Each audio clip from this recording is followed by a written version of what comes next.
continuing with our future talk, first day of 2025, it's going to be a big year for some people. Which young players can make the biggest leap next season?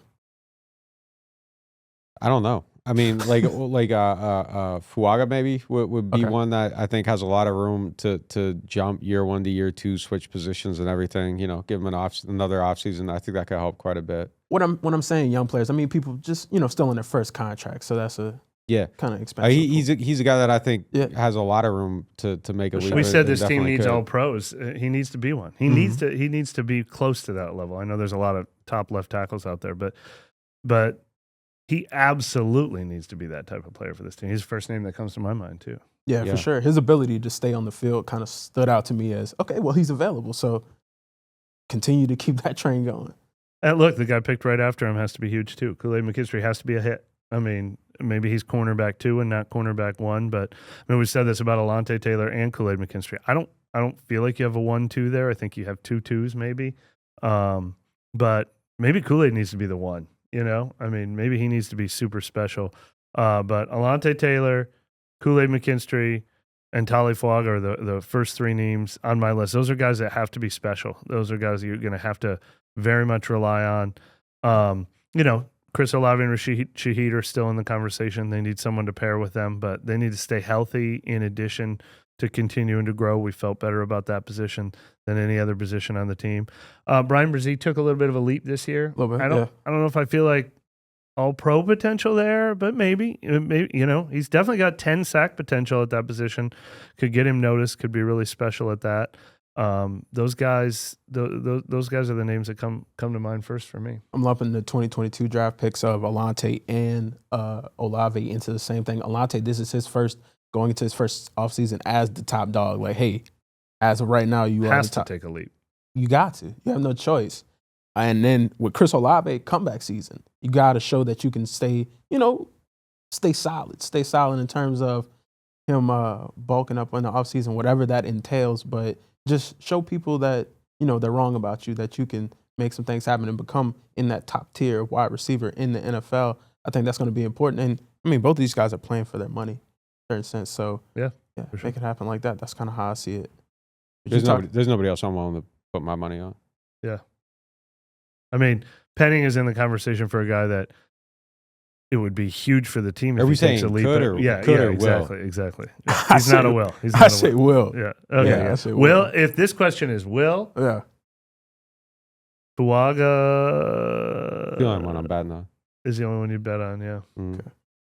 Okay. Maybe if stock and Kool-Aid is still cheap, I don't know. Yeah, I mean, I'll throw him on there as a maybe, but someone I'm like, okay, he's gonna come back next year and he's gonna look better.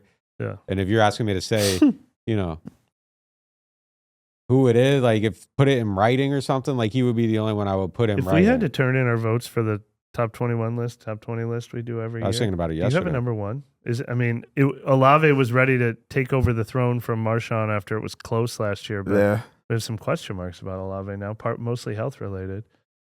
Alvin was number 1 this year, but I'd love to be able to give it to somebody else, but it's still him. Alvin? I think so. Yeah. You can't get the offense really going. You can't give it to McCoy. He's missed too much. He's missed 19 games over the last couple, 3-4 years. He moved up the list this year by being injured, though, when we saw how important he was. Oh, top 3 for sure, but he won't be in my. I mean, I'm sorry, he's not. He just hasn't been available. Yeah, okay. It's crazy. Yeah, I mean, you gotta go Alvin in a certain sense. And shucks, you almost got to put the quarterback on that list too. Yeah, because you're not winning the games without. You got to be on the team. The problem with the top 21 list is you got to name 21 players. Ooh. You know what I mean? Like that's really the biggest issue with it right now is that you got to name 21 players. Man. And you don't know how that's going to It's bleak. It's as bleak as it's ever been. Yeah. The roster. Golly. Back to the beginning discussion of what attracts and what scares a team. I mean, this roster needs to be remade more than it's ever. I guess McCoy is top 3 because who else is going to be in the top 3? Yeah. That's why I put him in there. But like he's missed so much time that I don't want to put him in there. And I mean, I think that's kind of a commentary. Yeah. Amazing player, incredibly valuable. It's just like if I had my preference to I wouldn't want someone that's missed a lot of time in the top. I wouldn't want Olave in there either. But I'm trying to think of who else. I would have probably put those guys 4 or 5. I would have bumped someone up yeah, Eric McCoy is a better player than this guy, but this guy played 15 games, 16 games, and I don't know that I can do that right now. I don't know how I get there. No, it's tough. You gotta. Yeah, that's why I automatically put him in my top 3 because it's like, okay, with the time he missed, they couldn't do anything, so he's gonna go up there. Number but one. like you said, he missed 19 games, so it's like I can't put you as a pillar and a stalwart if you're not consistently out there. So where's Pete Werner on that list? He fell out of the top 10 last year. I think he got back. He's into back the in the top 10. this year, He's back in the top 10 for me. But then you go to the older guys, and you're like, kind of where are you at? Everybody comes with a. How far does DeMario fall? How far does Taysom fall? How far does Tyron fall? How far does Taysom is out of my top 4. I was standing on that. You were right for a while. Hey, we're going to get to Taysom in another one of these questions that you asked in today's script, man. I was. It might be the next. It might be the transition right now. And now we're going to go into. Hold on. Carl Granderson's in there, right? Like he has top to 10 be, or top 5? Top 10 for sure. He fell out of the top 10 last year. I think he was our number 12 healthy last year. It wasn't as explosive as we would like. I thought he was better a year ago than this year, but he's going to move up the list. But he stayed, and the whole defense. That's the thing with them. Besides like DeMario and Pete and Willie Gay, everybody was pretty much healthy. Marshawn, he isn't here anymore, so that's off the list. We'll see. Foster Moreau's probably in the top 10. I mean, yeah, he consistent leadership. Yeah. Hold on. So we got Carl, Alvin, McCoy. In no particular order. No order. No particular McCoy. order. Derek Carr. Olave's in there. I'm not putting Foster ahead of Derek Carr, are you? It's not in no order. No, I know. You hesitated on Carr being in the top 10. Well, it's because if he's going to Tyron and DeMario were in the top 5 this year. Did they fall out? DeMario's in my top 10. Yeah. Pete Werner's in my top 10. Chase Young, if he comes back? Chase Young's not in my top 10. Yeah. Not in my top 10. He's got to get sacks, man. The almost plays. Yeah. I mean, they're great when you did the other productions there. Has I'm looking at the roster. Climb to your top 10? Fuaga there yet? Fuaga's in there for me. We might have talked about Alante halfway through the season, but then, I don't think Fuaga. Yeah. Who else you going to put on there? Shahid's in there. Sure. Adebo made our top 10 last year. Taysom made our top 10 last year, but their injuries are major. Adebo went away. The turnovers went away.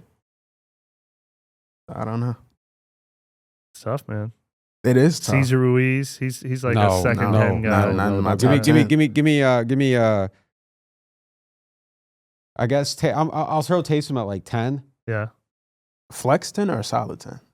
I'll throw Taysom at like 10, and I wasn't counting good enough along with you. I'm just trusting you. Tyron and Talley like at 10, 11.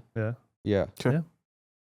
We'll have to get into it during the offseason, of course, but it is tough right now to sit here and say, oh, well, these guys definitively are my top 3, top 5, top 10, because it's such an I don't know if I said DeMario. If I didn't, you said DeMario. You said DeMario. All right. Yeah, you said DeMario. If I didn't put him on there, but yeah, I think those are probably the 10. They need to sign some dudes, man. No question about it.